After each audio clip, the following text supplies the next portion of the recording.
But 2 Samuel chapter 19, we left off, I show, in verse 15. Well, at the end of verse 15. Yes. By the way, it seems like almost every class, or quite often after our classes, a person or two will come up and give me some good, really good insight, good thoughts. Sometimes I write down names, sometimes I don't. So if I forget to give you credit, I apologize in advance. But I think Jimmy and I were talking about this one last week, that, David, chapter 19 is on the heels of Absalom's rebellion. David and his troops have won. In chapter 18, Absalom, he's riding a mule. He runs under this oak. He somehow or another, his hair had been put up to get it out of the way, I'm sure. Gets caught in the branches, and Absalom comes back and, of course, kills him. That ends the rebellion, and when chapter 19 opens up, you've got Joab telling David, you are more upset over Absalom's death than anything. And he says, I perceive this day that if he had lived and we had all died, you'd be okay with that. And so Absalom gets pretty stern with David. And I mentioned that, I kind of understand and I kind of agree with Absalom on that, and I think I still stand by that. But at the same time, I think there's another perspective that Jimmy and I were talking about, and it may explain some of why David is so torn up about Absalom, even to the point that you read this and you almost get the feeling that, hey, Joab's right. I mean, he would have been okay if they had all died and Absalom had lived. He's just so... But what we were talking about is that it might be, and might even be fair to say likely, was due to the fact that David understood a lot of this stemmed from his sin. And every time there were problems in his family, he had to remember those words of Nathan as he said, here are some consequences of your sin, David. And understanding, I didn't make this choice for Absalom. He made a choice. He's a big boy. He made his own choices. But at the same time, I set the stage for this through my own sin. And no doubt that had a lot to do with David's grief. And you see just how taken with grief he is when all this happens, especially the death of Absalom. So very, very interesting. Another thing I think Jimmy and I were talking about as well, we'd asked about this, Jimmy. We were talking about, did David maybe have a tactical advantage when the forces met, fleeing to some of the same areas where he fled when he ran from Saul, when he was on the run. And I actually got to doing some research, and it's not the same area. When he was running from Saul, it's pretty much almost due west of the Dead Sea, even over into, you may recall, Philistia. He goes over there and pretends to be crazy for Achish, so they don't want to kill him. So it's basically due west of the Dead Sea. Jerusalem is on the upper end of the Dead Sea, just west of it. So when he flees from Absalom, he's going to head north a little bit and then cross over the Jordan. So he's actually going to go north a little bit and east from fleeing from Absalom. So different area. But I thought about that, and I thought, well, I never gave that much thought. But it would have been interesting had that been in the same area. Then David would have been more familiar with the territory. He may still have been more familiar with it. He may have ended up at that point. Not everywhere that he fled from Saul is recorded for us, but it does seem that most of it was west of the Dead Sea. So picking up in verse 16, boy 16, here's old Shimei. Shimei is singing a different tune. That's what my mom would say. Sometimes we say, a fella is making fun of somebody, and we say, you're going to be laughing out of the other side of your mouth. My mom would say that to me a lot too. But Shimei, he's singing a different tune here. What happened before when David was fleeing from Absalom? I mean, he's throwing dust in the air. He's throwing rocks at him, cursing, calling him a bloody man. In other words, you're just a murderous man. Your hands are covered in innocent blood. That's the idea of that expression. He's all over David to the point that I think it was Abishai, right, that said, let me just go take his head off. And I think that's another thing maybe Jimmy and I were talking about one time. That's Joab and his brothers, that seems to be their solution for everything, I'm going to kill somebody, take their head off, stab them under the fifth rib, whatever. But, he says, and I'm with Abishai on that one. This guy's cursing. He's throwing dust and rocks. I think I'd be saying too, hey, give me the okay, and I'll go over there and I'll shut him up. David says no. Well, now Shimei is singing a different tune. I kind of think it might be like if you're at work and you find out the boss is going to be dismissed, and man, you go to your boss and you say, I just want to tell you before you go how I really feel about you. And I can't stand you and never did like you. And you just really let the boss have it, and then by the end of the day that you find out there's been some kind of misunderstanding, and not only is the boss staying, he's been promoted. Now it's kind of like, hey, about that stuff I was saying earlier, I didn't really mean that. You start trying to walk it back. Shimei is singing a different tune here because he said all that anticipating David's out. He's a new sheriff in town. But David now is coming back. And so Shimei, the son of Gera, a Benjamite, Bahurim, he hasted and came down with the men of Judah to meet King David. I just want you to know I'm glad to see you came back, David. There were 1,000 men of Benjamin with him, Ziba, the servant of the house of Saul, his 15 sons, his 20 servants with him. They went over Jordan before the king. So they go over to meet him. And there went over a ferry boat to carry over the king's household and to do what he thought good. Shimei, the son of Gera, fell down before the king as he was come over Jordan. He just, falls down and says, let not my Lord impute iniquity unto me, neither do thou remember that which thy servant did perversely the day that my Lord the king went out of Jerusalem, that the king should take it to his heart. For thy servant doth know that I have sinned. Therefore, behold, I am come the first this day of all the house of Joseph to go down and meet my Lord the king. Look, I'm first in line here to greet you back, king. I didn't mean any of that stuff. But Abishai the son of Zeruiah answered and said, shall not Shimei be put to death for this, because he cursed the Lord's anointed? You contrast that with David when he had the chance twice to kill Saul, and he said, I will not stretch forth my hand against the Lord's anointed. Abishai says, hey, look, this guy cursed the Lord's anointed. He's under a sentence of death. David, though, says, what have I to do with you, ye sons of Zeruiah, that ye should this day be adversaries unto me? Shall there any man be put to death this day in Israel? For do not I know that I am this day king over Israel? He says, look, I've been delivered. God has allowed me. God has spared me. God has allowed me to be king once again. It's almost like he says, enough bloodshed for one day. And so the king says to Shimei, thou shalt not die. And the king swearing to him. Now this is interesting.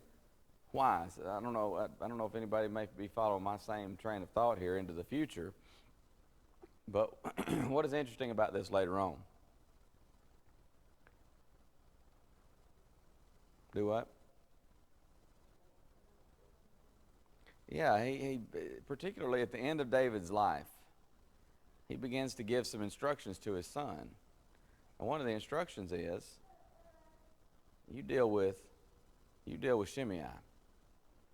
And of course Solomon's going to do that. Solomon gave Shimei every chance to live.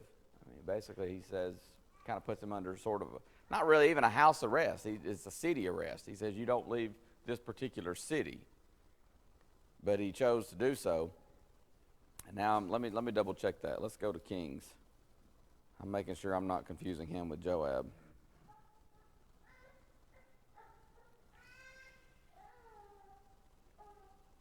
But he is going to get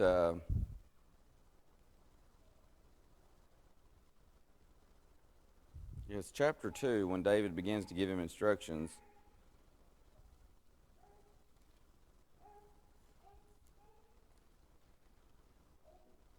Yes.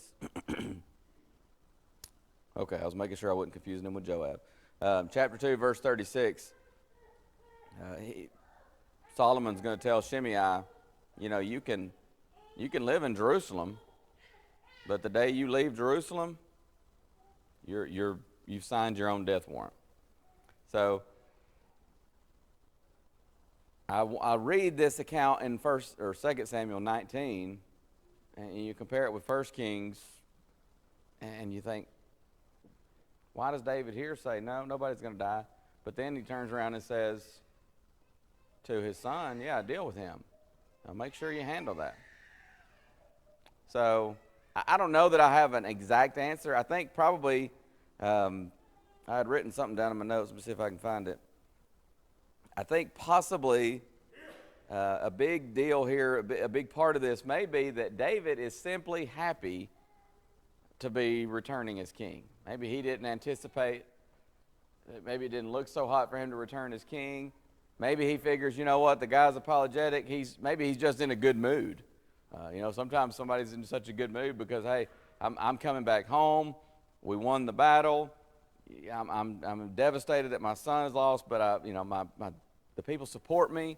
They want me to return to the throne. Maybe he's just in a good mood, and he says, you know what, Shimei is apologetic. Maybe at this time he really meant it.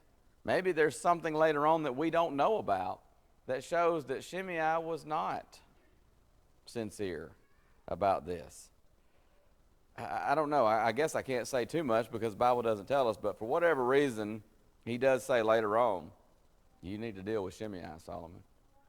Of course, he's going to tell him that as far as Joab as well. But be that as it may, here at least, he says, Shimei is not going to die, so he's swearing to him. And it may be that in that moment of things going well and David's in a good mood, that he kind of hastily swore and gave him his word. I'm not going to put you to death. And maybe he realized later, he is worthy of death because he cursed the Lord's anointed. Maybe he realized later on again some other actions that he realized he wasn't sincere, but he remembered rather, I gave him my word. I wasn't going to have him executed. And so he stayed true to his word. David was a man of his word. And so later on he tells his son, hey, you need to deal with this. I don't know. But interesting thought there because, David here he says, you're not going to die, but then later on he's going to tell his son, make sure you deal with him. So Mephibosheth, verse 24, the son of Saul came down to meet the king, had neither dressed his feet nor trimmed his beard nor washed his clothes from the day the king departed till the day he came again in peace. And when he was come to Jerusalem to meet the king says, how come you didn't go with me, Mephibosheth? And he says, now you see you get the rest of the story. Ziba had come and met David when he was fleeing and said, well, old Mephibosheth, he says this is a good day for him because you're fleeing, and finally he says he's going to see you get your just deserts, and maybe the kingdom's going to come back to Saul and his household. That was Ziba's story.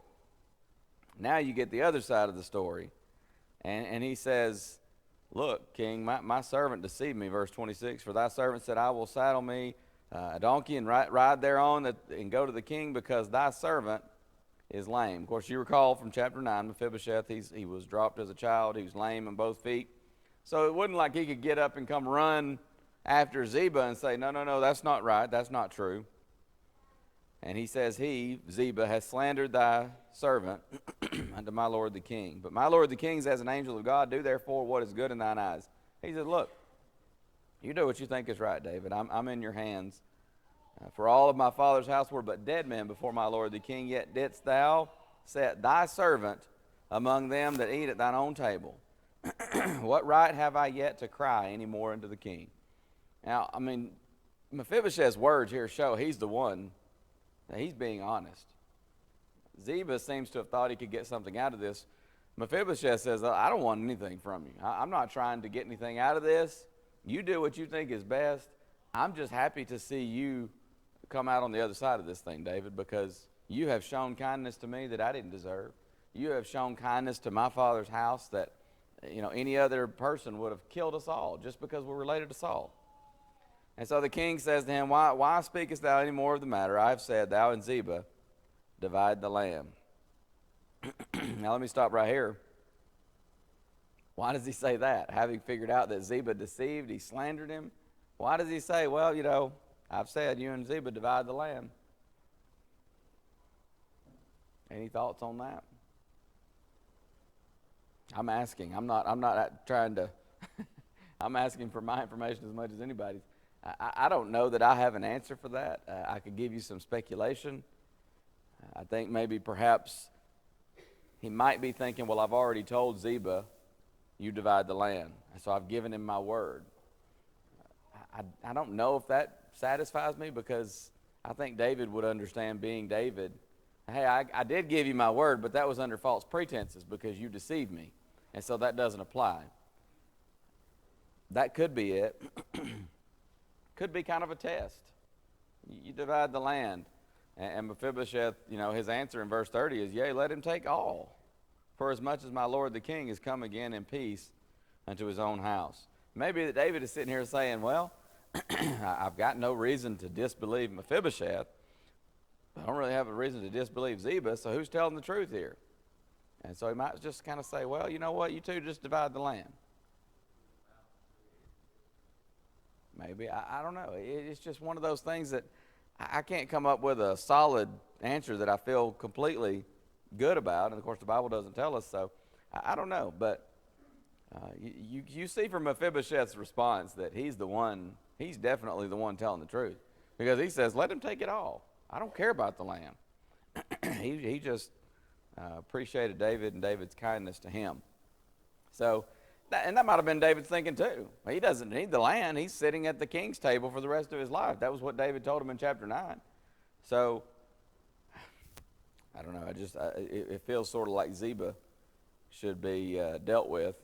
But of course, if he wasn't right with the Lord, then the Lord will deal with him in judgment. But kind of I read that and I wonder what's going through David's mind there. But at the end of the day, we don't know. So now Barzillai the Gileadite came down from Rogelim, and he goes over Jordan with the king to conduct him over Jordan. Barzillai is a very aged man. He's an old man, 80 years old, which is how old? 80 years old. He provided the king of sustenance while he lay at Mahanaim, for he was a very great man. So he's a wealthy man, powerful.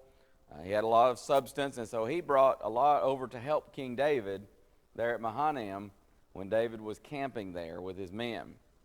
And the king says to Barzillai, come thou over with me. I will feed thee with me in Jerusalem. Barzillai says to the king, how long do I have to live that I should go up with the king to Jerusalem?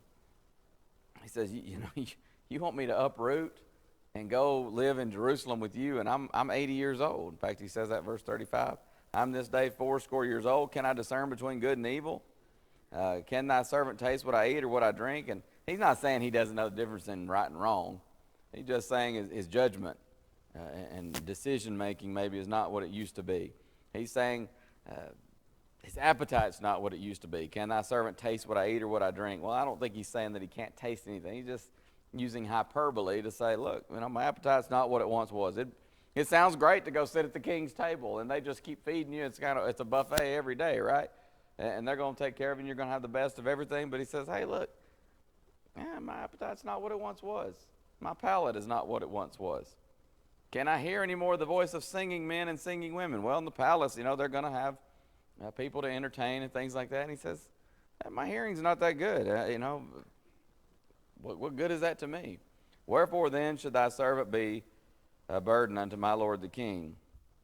One fellow said, Barzillai essentially says, I'd be a cantankerous old man you'd have to deal with.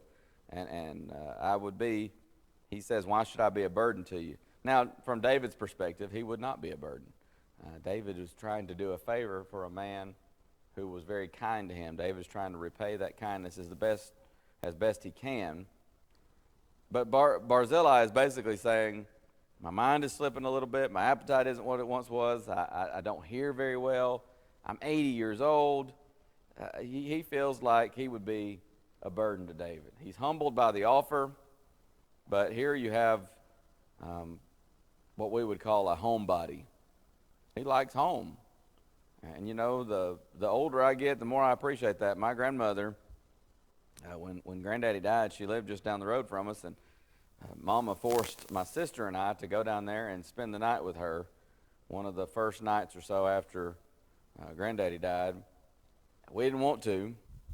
We thought that would be boring to go down there and have to stay with We loved our grandmother, but that just, that was boring. Have to go down there and spend a whole night. So Mama made us. We went down there and stayed up till something like 11 o'clock at night talking to her. And she's telling us stories from her childhood and just entertaining us, as grandmother always did. And it just turned out, we thought that this old lady's not so bad. I mean, she's pretty cool, So after that, we started wanting to stay down there a lot more. Well, Mama got to the point where she didn't want us going away from home so much, even though it was just down the road, ironically. But she said, you need to be, kids need to be at home. You don't need to stay down there. You don't want to just move in. So we started trying to get grandmother to come stay with us. And again, just up the road. I mean, literally 100 yards down the road. You couldn't get that woman to come stay with us for nothing. I mean, she would not. She'd say, you come down here and spend the night with me. Well, grandmother, I would, but Mama won't let me. Well, honey, I'm sorry. I'll see you tomorrow sometime. Grandmother, why don't you come up here and stay with us? I want to be in my bed. And so I suspect that's kind of some of what's going on here with Barzillai. He says, look, home is home, and I want to be at home. And he's very, very humble. This is nothing toward David, but he likes home. And especially at his age, he says, look, a drastic change at my age would be very difficult to make. So he says, thy servant will go a little way over Jordan with the king. Why should the king recompense at me with such a reward? I don't deserve this, he says. It's kind of like he's saying, I just did what anybody should have done. I brought the king supplies. But he says, let thy servant, I pray thee, turn back again, that I may die in mine own city and be buried in the grave of my father and of my mother. Remember from our Wednesday night class last quarter, we talked about graves and how they would be family graves. He wants to be buried in his family grave. Jews buried the same day, so you move off even just a decent distance from your home, and you're probably not going to be buried in the grave of your fathers, and that was a big deal to them. Just that. It wouldn't necessarily alone have stopped him from moving, but that combined with everything else. But he says, look, if you just feel compelled, David, to show this, to try to repay this kindness or whatever, if you just feel like you've got to do something, here's my servant Kimham. Let him go over with my lord the king, and do to him what shall seem good unto thee. And so David accepts that. The king answered, Kimham shall go over with me, and I will do to him that which shall seem good unto thee. And whatsoever thou shalt require of me, that will I do for thee. He says, all right, that's fair enough. David understands that, this is a difficult change for him and all that. And so he says, that's fine. I'm not going to have my feelings hurt. You stay home, and Kimham will come, and he's going to do this kindness toward him. But he also says, whatever you want, you name it.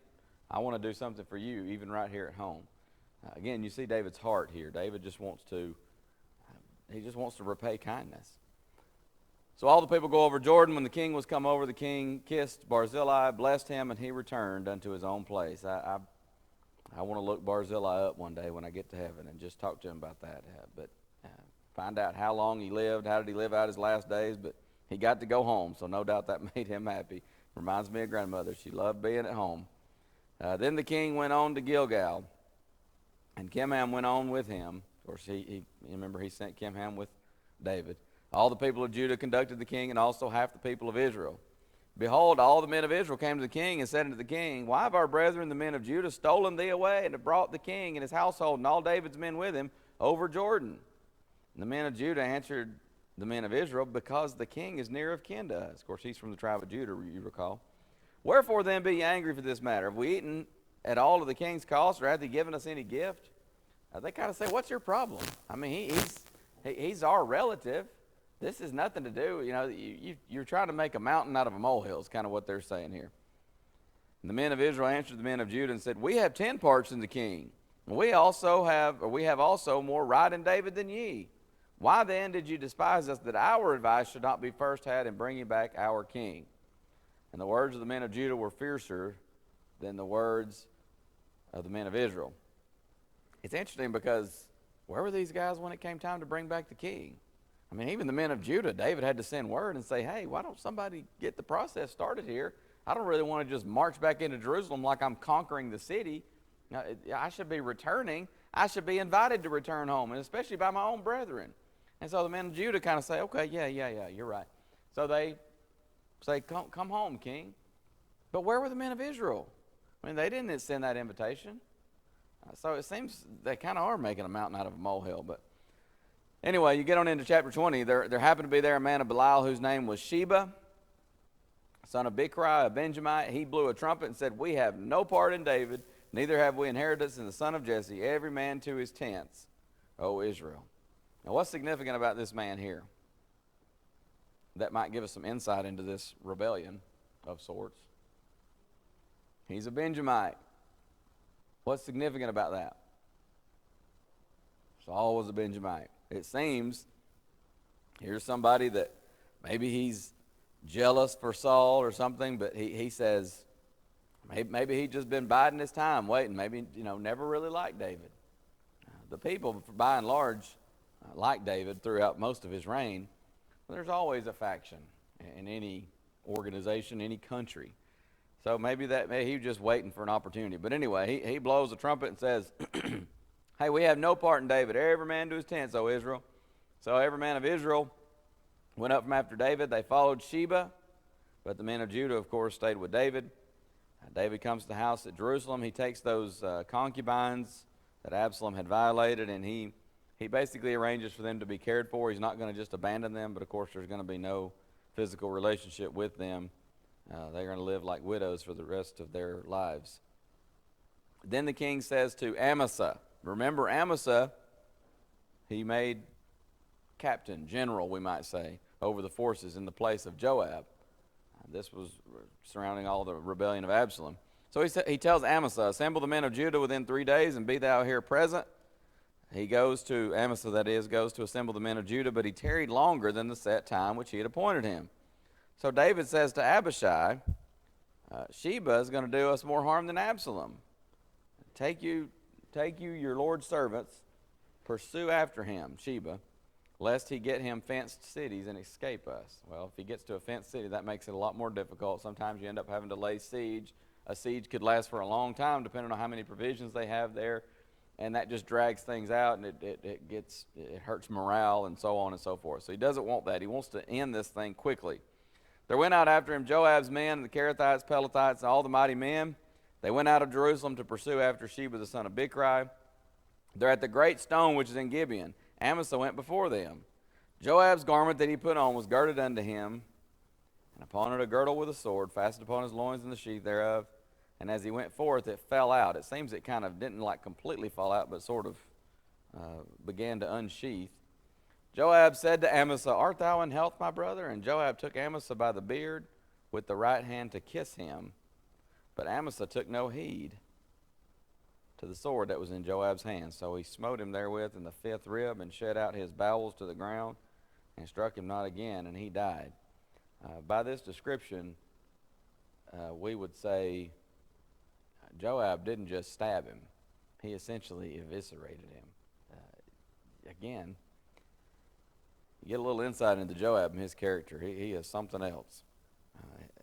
And there seems to be no reason. By the way, do you remember what we said? They're cousins. And there seems to be no reason for this except jealousy, that David made him captain over Joab, that David made Amasa captain over Joab.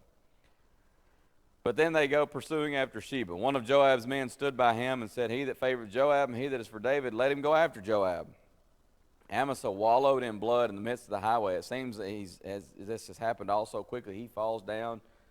It's a gory scene, and he's bleeding out. A very just horrible scene, painful way to die. But he's wallowing in blood, and again, a very gory scene. The men, when the men saw that all the people stood still, well, it's kind of like, when you're on the highway and there's been a bad wreck, and what does everybody do? They stop, right? Look at that. I used to yell at my dad so much because he was one of the worst. He'd just stop. "Look at that car. That thing's so torn up." And I'd say, "Daddy, go." People are, this is why traffic backs up. But people are stopping and they're just staring at Amasa. I mean, it's just a gory, gruesome sight, and they're just, maybe it's pity, maybe it's just awe, maybe it's shock.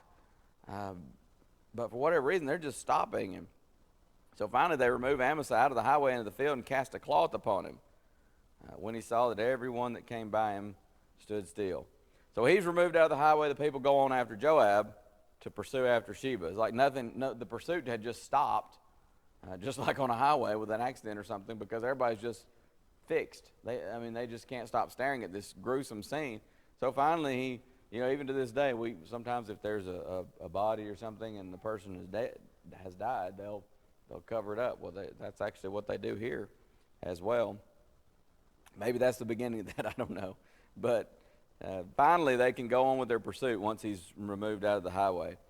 Goes through all the tribes of Israel into Abel, Beth-maachah, all the Berites. They're gathered together, went also after him. They came, besieged Sheba, in Abel of Beth-maachah. They cast up a bank against the city. It stood in the trench, and all the people that were with Joab battered the wall to throw it down. Well, what David didn't want to happen has happened. He got into a fenced city, a walled city, so they're laying siege to it. They're battering the wall. A wise woman cries out and says, Hear, hear, say, I pray you unto Joab, come near, that I may speak with thee. And so he comes near, and the woman says, Are you Joab? And he says, I am he. And she says, Hear the words of thine handmaid. She spake, verse 18, They were wont to speak in old times, saying, They shall surely ask counsel at Abel, and so they ended the matter. I am one of them that are peaceable and faithful in Israel. She says, You're seeking to destroy a city and a mother in Israel. Why swallow up the inheritance of the Lord? And so Joab answers back basically in verse 20 and says, Look, I don't want to swallow up or destroy anybody. But a man of Mount Ephraim, Sheba, the son of Bichri by name, has lifted up his hand against the king, even against David. Deliver him only, and I will depart from the city. He says, we can end this right now. You deliver up Sheba, and the siege is over. The woman says, his head will be thrown to thee over the wall. I'd say she's more than just a wise woman. She sounds like she's pretty cunning and sly. So, she might be a soulmate for Joab, right?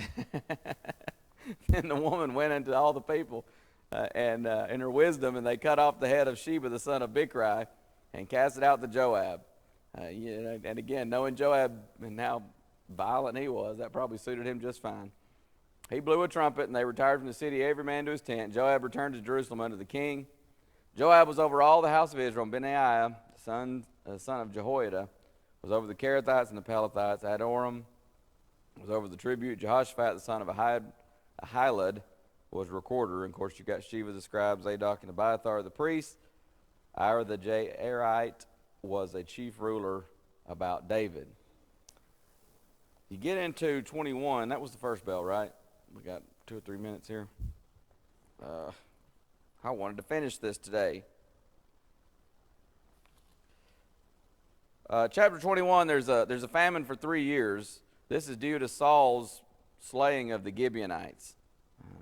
You open up in verse 1 with a famine. The Lord says it's for Saul, for his bloody house, the bloodshed. He slew the Gibeonites. What was the problem with that, by the way? See if you remember early in Hebrew history. Yes, sir. Weren't they the ones that were promised by Joshua? Yes. They were waiting, killing off everybody at the Lord's orders to trick them. Chapter 9 of Joshua. Yeah, they did. They came with moldy bread, and they did everything they could do to make it look like, man, we have just come from so far away. Because that was, God said, you drive out the inhabitants of the land. But if someone's from far away, you could make peace with them. The inhabitants of the land, though, were under judgment from God. But these people, they tricked them, these Gibeonites. And one of the few occasions, in fact, I think it may be the only recorded occasion in Scripture where you could find anything against Joshua, they didn't ask God first. And so they make an agreement. Well, yeah, you're from a long ways off. Sure. We're going to make this covenant with you. And so they made a promise, we're not going to hurt you. Then they find out, oh, wait a minute, you're not from way away, you're right over here. But they had already made that agreement. They had vowed not to hurt them. So they didn't. And when it came time, some of the people in the land, the inhabitants, decided they were going to pick on Gibeon. Oh, you've gone and joined with the enemy, these invaders, so we're going to get after you. And so Gibeon cries out to Joshua, hey, remember that agreement? Come help us. And of course, they made them hewers of wood and carriers of water and put them to service, but they had to honor their agreement. So they say, hey, we had this agreement with you. Come help us. They're attacking us. And so Joshua did. He honored the agreement and went and defended them. Saul, however, slew a bunch of Gibeonites. And so now there's this plague, this famine rather. So the king called the Gibeonites and says, verse 3, what shall I do for you, and wherewith shall I make the atonement? And they say, we don't have silver or gold of Saul or of his house, neither for us shalt thou kill any man in Israel. And so he says, well, what shall you say? And they said, the man that consumed us, he devised against us that we should be destroyed from remaining in any of the coast of Israel. Let 7 men of his sons be delivered unto us, and we'll hang them up unto the Lord in Gibeah of Saul, whom the Lord did choose. And so he says, I will give them. But, verse 7, the king spared Mephibosheth, the son of Jonathan, the son of Saul, because of the Lord's oath that was between them, between David and Jonathan, the son of Saul. He had made a vow to Jonathan first, so he's not delivering up Mephibosheth. So the king took the 2 sons of Rizpah, the daughter of Aiah, who she bare unto Saul, Armoni and Mephibosheth, and the 5 sons of Michal, the daughter of Saul, whom she brought up for Adriel, the son of Barzillai, the Maholathite. He delivered them in the hands of the Gibeonites. They hanged them in the hill before the Lord, and they fell all 7 together and were put to death in the days of harvest, the first days in the beginning of barley harvest. By the way, what's interesting here? Did anybody catch that? As we run out of time. It says he spared Mephibosheth, but then, verse 8, he delivered Mephibosheth. So which is it?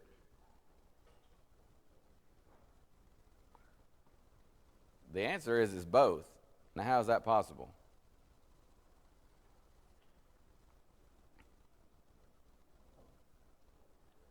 Well, you know, some Sundays on the announcements it says Chad is doing the sermon, and it says Chad is leading the closing prayer. But what's the answer there? It's a different Chad, right? There are 2 Mephibosheths here. One of them was delivered over as part of this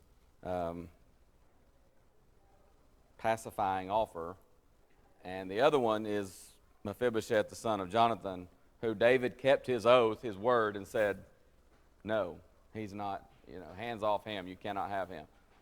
So a gruesome scene here. We'll talk a little bit more about that next week, and because sometimes people read this and they wonder, was God just okay with this? Why did he not say something? Why did it's really a pitiable scene, especially for Rizpah, this mother that goes out to protect even the bodies after they have died. But if you hear somebody say, here's a contradiction in the Bible, it says he spared Mephibosheth, then it says he delivered him up. There are obviously 2 different men named Mephibosheth here. So bear that in mind. It's just 2 different people. Thank you very much. We'll pick up with verse 10, Lord willing. We'll pick up there next year, right? Be the first Sunday of 2019. Thank you very much. We'll have